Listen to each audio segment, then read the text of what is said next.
Hello dear friends, once again welcome to Angel English Academy. આપણી આ 66 English MCQ bouquet ફરી રંગ રાખી દીધો.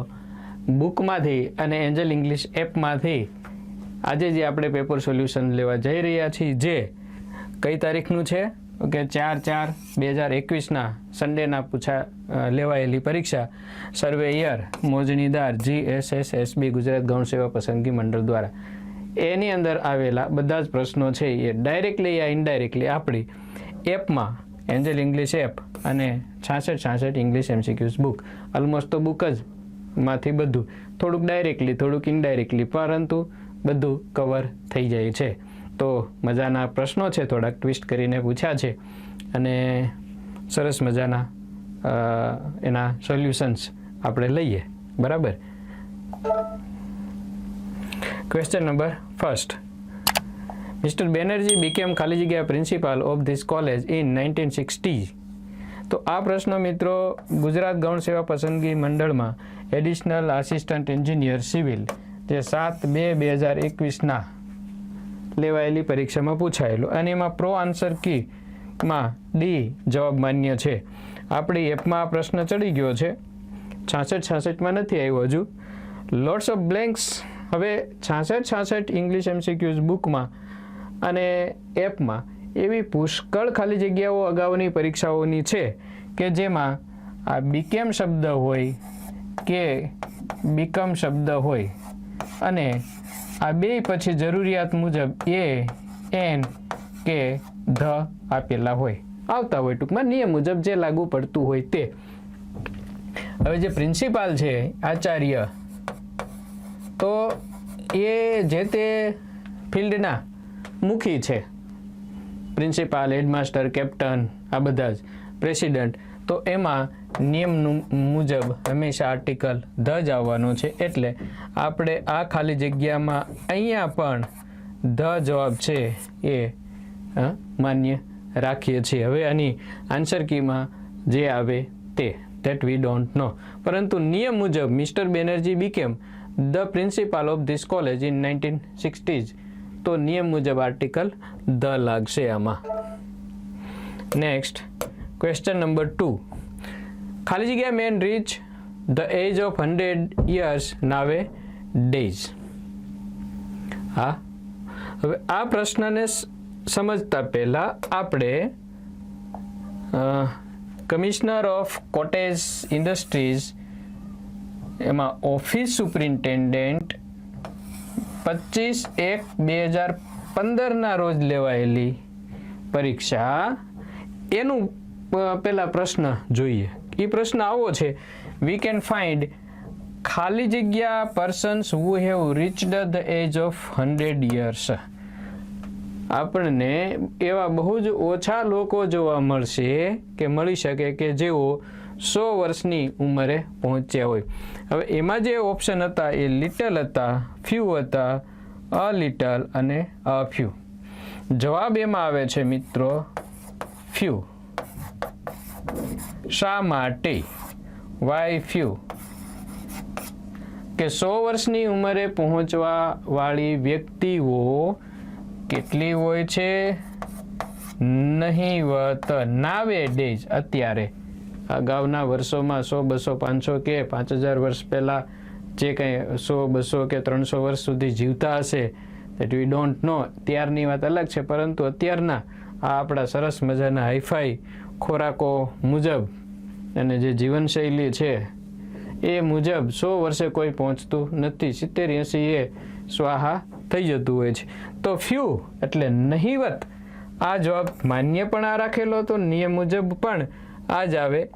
હવે આ બેકગ્રાઉન્ડમાં ધ્યાનમાં રાખી આ ખાલી જગ્યા આપણે જોઈએ કે ખાલી જગ્યા men reach the age of 100 years nowadays. કેટલા? તો કે બહુ જ ઓછા, ફ્યુ. અહીંયા કન્ફ્યુઝન કરવા માટે ધ ફ્યુ લખ્યું છે ખરું, પણ ધ ફ્યુ એટલે એ ચોક્કસ કે જેનો કંઈક આગળ જતા થોડોક બીજી રીતે ઉલ્લેખ કરેલો હોય. દાખલા તરીકે the few apples which were in a basket. આગળ I ate અને પછી ખાલી જગ્યા I ate ખાલી જગ્યા apples which were in a basket. તો બાસ્કેટમાં રહેલા એ થોડા સફરજન હું ખાઈ ગયો કે ખાઈ ગઈ. તો અહીંયા શું છે, બાસ્કેટમાં જેટલા રહેલા છે એ બધાની વાત, એટલે ત્યાં સંખ્યા છે ચોક્કસ થઈ ગઈ તો ધ ફ્યુ આવે. પરંતુ અહીંયા કોઈ એ રીતની ચોક્કસતાની વાત કરી નથી, એટલે ધ ફ્યુની જરૂર નથી. માત્ર શું આવશે, ફ્યુ. નહિવત જેટલા લોકો અત્યારે 100 વર્ષની ઉંમરે પહોંચી શકે છે. 3 મજાનું છે. Antonym of corrupt is.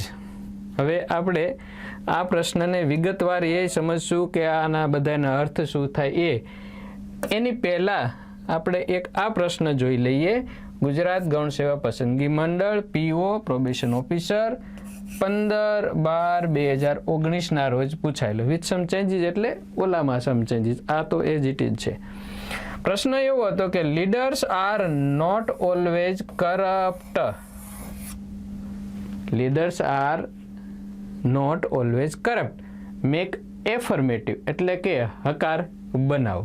A not લખેલું છે અને મેક એફર્મેટિવ હકાર બનાવો. હવે હકાર બનાવવાના નિયમો તમને કદાચ ખ્યાલ હશે, ન ખ્યાલ હોય તો આપણે એને સમજી લઈએ. શું હોય છે મિત્રો, કોઈ પણ વાક્યને હકાર બનાવવાના રૂલ શું છે?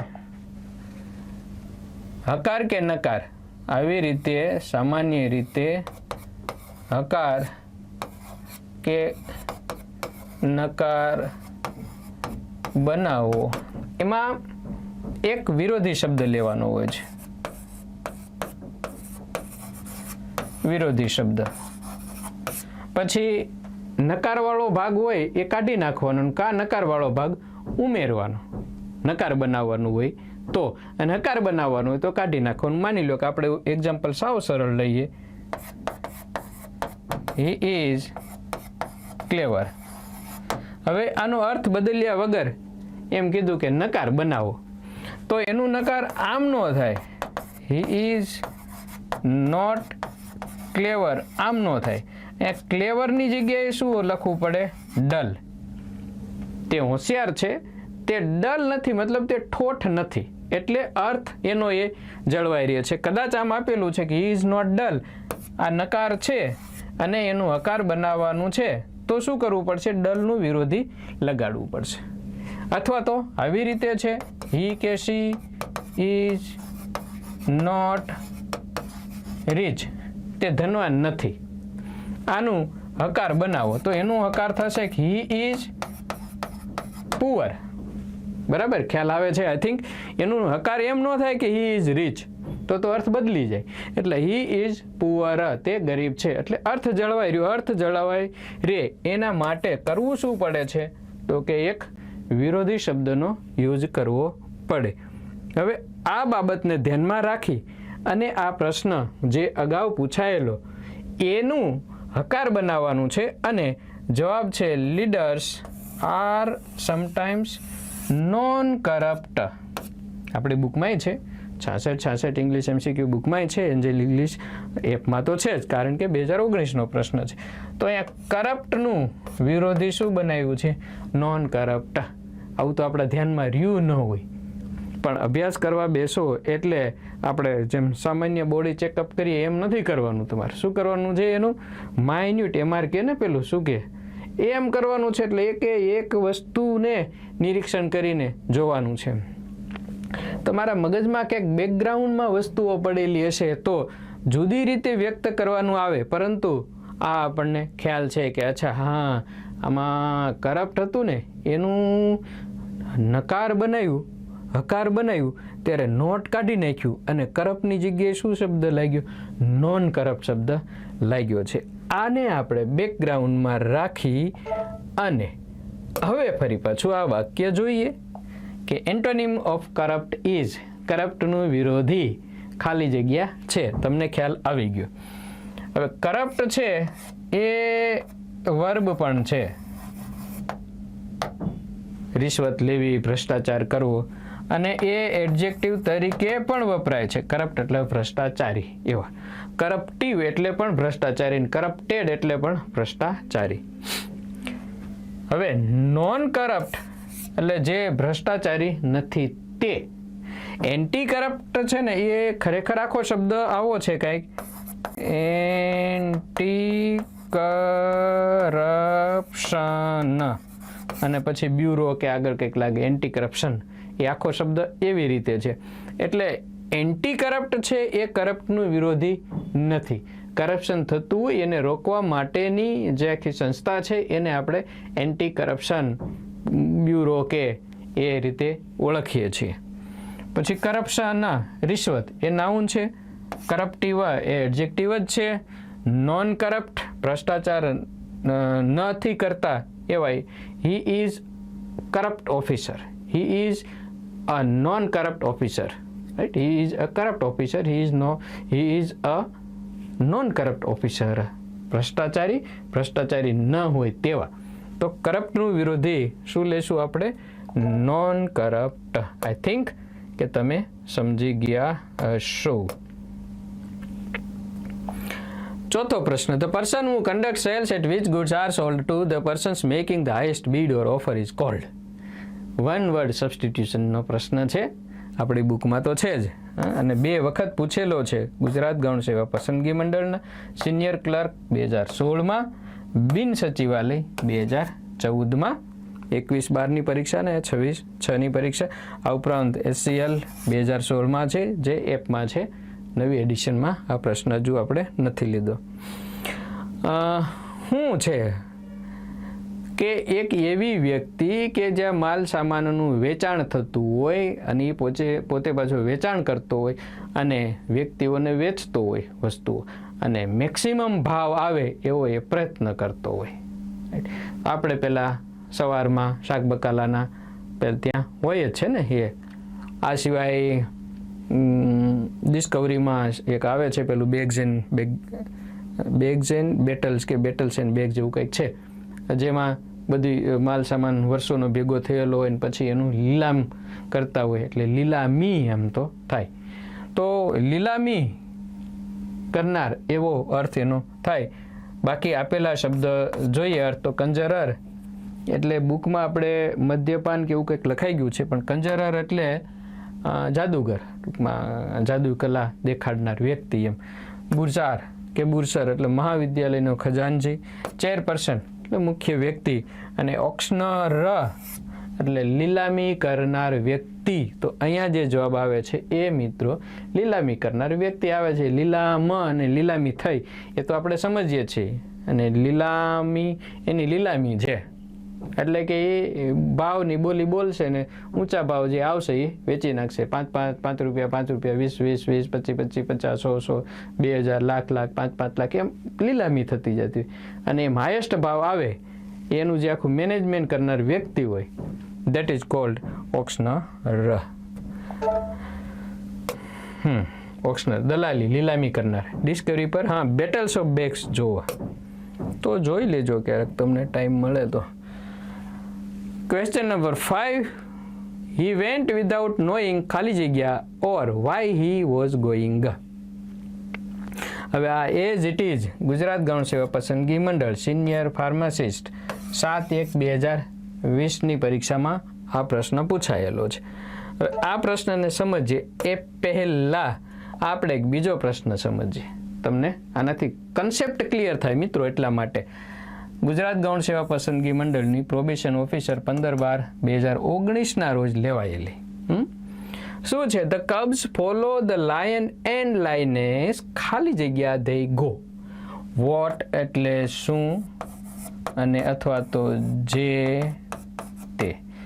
વિધર ક્યાં, વિચ કયા, કઈ, કયું અથવા જે, અને વાઇલ એટલે જ્યારે મતલબ તે સમયે. હવે આ બધાનો ઉપયોગ કેવી રીતે થાય? વોટ એટલે I will accept what you give me, તમે મને જે આપશો તે હું સ્વીકારી લઈશ. તો એટલે વોટ એ રીતે જે આપશો તે વસ્તુના સંદર્ભમાં કે એમ થયો એનો ઉપયોગ. પછી વિધર એ સ્થળ માટે વપરાય, જ્યાં જ્યાં અથવા તો ત્યાં ત્યાં અથવા તો ક્યાં, એમ કઈ જગ્યાએ, વેર. The cubs follow the lion and lioness whither they go, whither they go. એટલે કે જ્યાં જ્યાં એ સિંહ અને સિંહણ જાય છે ત્યાં ત્યાં કબ્સ એટલે એના બચ્ચા એને ફોલો કરે છે. એટલે કે બચ્ચાઓ સિંહ અને સિંહણ જ્યાં જ્યાં જાય ત્યાં તેની પાછળ પાછળ જાય છે. હવે આ બી વિધરનો મતલબ થાય છે વેર, એટલે કે ક્યાંના અર્થમાં આવે અને આ રીતે જ્યાંના અર્થમાં આવે. આવી વિધરના અર્થ આવતી હોય, ઉપયોગ થતો હોય આવી 10 થી વધારે ખાલી જગ્યાઓ અગાઉ પૂછાયેલી છે, આપણી બુકમાં પણ છે. 344 થી 350 પેજની વચ્ચે આ વસ્તુ તમને જોવા મળશે. હવે આપણો 5મો પ્રશ્ન એને ધ્યાનમાં રાખીને જુઓ. He went without knowing ખાલી જગ્યા or why he was going. જો આના બધાના અર્થ આવડતા હોત, શું, while એટલે જ્યારે અથવા તો તે સમયે, which એટલે આ તો પસંદગી બતાવે ને, ઓપ્શન હોય, which book do you like, અને whither એટલે ક્યાં, where એટલે કે he went without knowing where or why he was going. તે શા માટે જઈ રહ્યો છે અને ક્યાં જઈ રહ્યો છે એ કંઈ પણ જાણ્યા વગર went એ ઉપડી જ ગયો. તો અહીંયા આવશે ખાલી જગ્યાઓમાં વિધર. એકદમ સરળ હતી, બહુ વાંધો નહોતો, થોડીક ટ્વિસ્ટ કરીને પૂછેલી હતી. તો મિત્રો એપને સબસ્ક્રાઇબ કરી દો, કારણ કે આમાં બધું જ એપમાં ઇંગ્લિશમાં બધું છે, બુકમાં પણ છે. 66 ઇંગ્લિશ MCQs બુક રીડ કરો, ટીક કરો, આગળ એક પેજમાં આવા પ્રકારના ક્યાં ક્યાં પૂછાયેલા છે એવી થોડીક નોંધ કરો, 2-3 પેજ ચીટકાડી દો, અથવા તમે એક બુક બનાવો.